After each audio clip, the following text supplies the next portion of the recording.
Welcome to the Learning Pines YouTube. We hope this video helps. You're stopping at the last stitch in the old color. Don't finish it. Instead, complete the stitch to the point before the final pull through so the loop sits on your hook. Once done, cut the old yarn leaving 6/8 inches. That tail will be woven in later.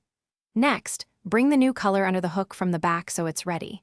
Make sure you have tension in the new yarn as you'll use it to finish that stitch cleanly.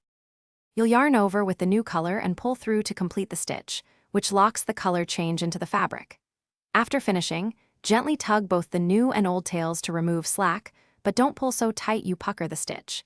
Even tension keeps the edge flat. Once secured, continue by working 1 to 2 stitches in the new color to anchor the join.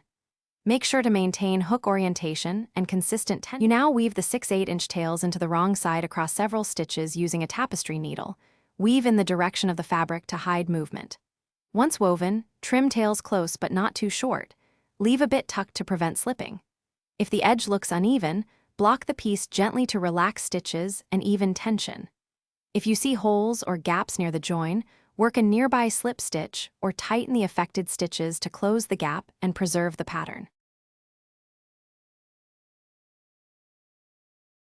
Thanks for watching.